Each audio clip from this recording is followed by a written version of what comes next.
Last week was one of the most significant in recent Star Citizen history, for the best or the worst, with major developments that set the stage for the future of the game, from long-anticipated ship releases to controversial monetization choices. This is Last Week in Star Citizen, your detailed breakdown of everything that happened between May the 12th and May the 16th, so let's get started here.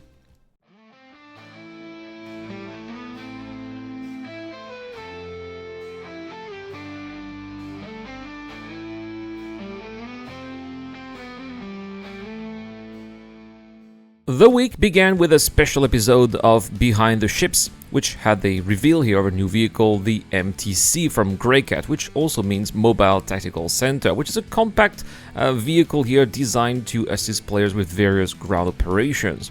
Accompanying this reveal was an official FAQ addressing community concerns and clarifying the MTC's role and capabilities. At the same time, CIG published their regular This Week in Star Citizen post teasing upcoming Invictus launch week content and reminding players to prepare for the festivities by checking out the soon-to-be-released manufacturer's schedule. On the 13th, on Tuesday, Cloud Imperial Games officially launched Alpha 4.1.1, a minor patch but one with a long-awaited fix here, the persistent bug that caused equipments and armor to disappear on logout, which has finally been resolved. Apparently, people are saying that it's not really the case, so we'll see.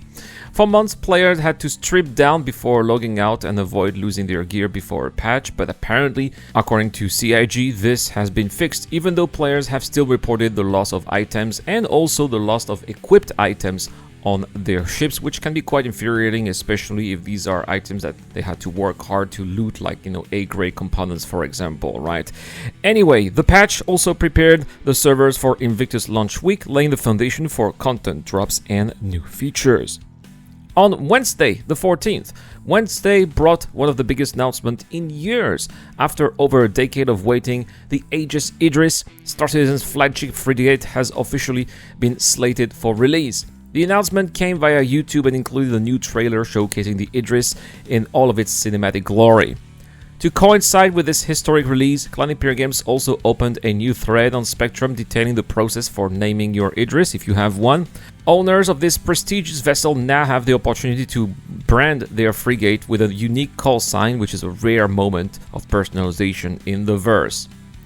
On Thursday, May the 15th, Invictus launch week officially kicked off with Aegis Dynamics and Greycat Industrial as the featured manufacturers. The show floor opened to eager visitors, and with it, the Greycat MTC went for sale for $45 but only for fresh money purchases, $50 if you're using store credits. It's a trend that we've seen before and continues to raise eyebrows, of course, but I suppose that is one way to encourage players to spend fresh money. CIG also launched the Invictus REFERRAL bonus program here, offering a Merlin sub-fighters for those who successfully bring a new player into the game. My own referral code is in the description below that, by the way, and a big thank you to Sea of Fire 42 for using it. Your support is much appreciated.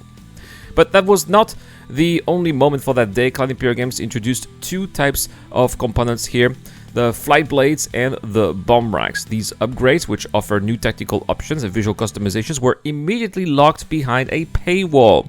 For the next 3 months, players could only access them through real money purchases, which was a move that was widely perceived as pay to win.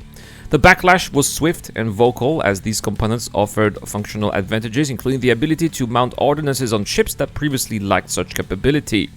Among the ships now compatible with bomb racks are the Aegis Avenger, the Gladius, the Anvil Arrow, the Hornet Mark I and Mark II, the Banu Defender, the Mercury Star Runner, the Drake Buccaneer, the Isperia Talon, the Misk Freelancer, the Reliant, and the RSI Mantis, which is ironic because the Gladiator, which is called the Gladiator Bomber, does not have that feature.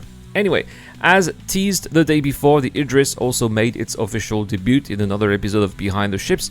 The Idris is no longer a concept, it is real, it is here, and for those lucky enough to own one, it represents the pinnacle of fleet command and capital ship gameplay. Friday, May the 16th. In response to the community uproar over monetized ship components, CIG partially reversed course. In a Spectrum post entitled Flightblade Feedback Update, the developers acknowledged the backlash and promised a new policy moving forward.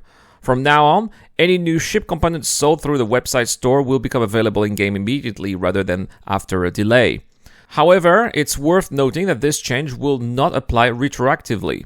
The bomb racks and flight blades introduced this week will remain exclusive to cash buyer until next month's patch, when they will finally be available for in-game credits. It's a partial victory for the community, but one that still leaves a bitter taste for many out there.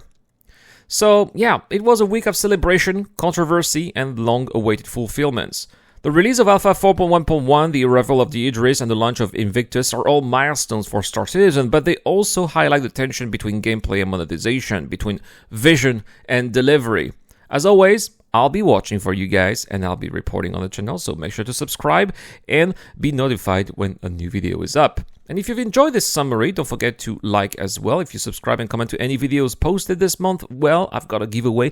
I'm giving away a Misc Fortune, so all you have to do is to comment and subscribe. 10 entries into the Wheel of Names, automatic entries for Patreon and YouTube members. Guys, thank you so much. Thank you so much to Dr. Frobin, Shadow Rise, Zero Crusher, Doki2 Docker, and Tokar Tarcisius for supporting the channel. This was Last Week in Star Citizen, and I'll see you guys in the next one. Cheers.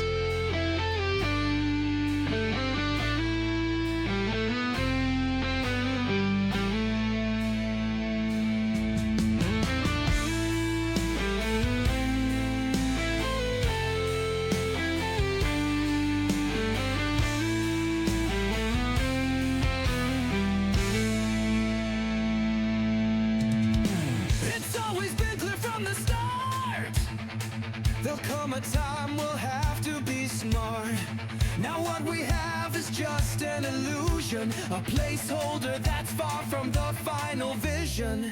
Thou shalt not take what thou hast for granted. It's all subject to change, it's what they wanted, and it will stay so till release day. Pay attention, that's what they always say. But we still have a lot of time to prepare. We need to get ready.